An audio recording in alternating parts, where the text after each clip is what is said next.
Sumaya hamba sahaya, bersinar nur di hati nurani. Sumaya teguh walau disakiti, imannya kukuh tak pernah terhenti. Siksaan datang silih berganti, di bawah terik matahari, dada ditindih batu, tiada keluh tiada merungu. Hanya kalimat tauhid terucap di bibir, Sumaya jadi lambang-lambang keberanian, lambang keimanan, lambang pengorbanan. Berbekalkan doa Rasulullah, Sumaya tabah hadapi siksaan, tidak gentar walau nyawa terhenti, engkau syahid demi cinta ilahi.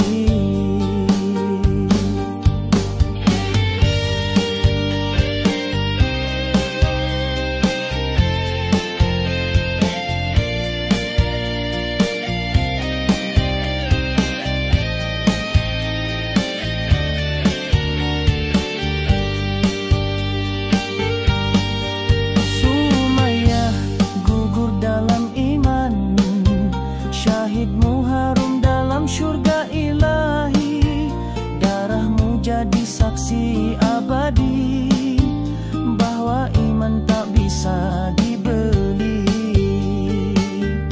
Oh Sumaya, cahaya abadi, pengorbananmu tidak sia-sia, merah darahmu mengalir suci.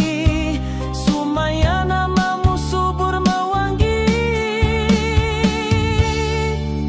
Sumaya Srikandi sejati, kekuatan iman mengatasi penindasan, keimanan mengatasi ketidakadilan. Sumaya jadi inspirasi.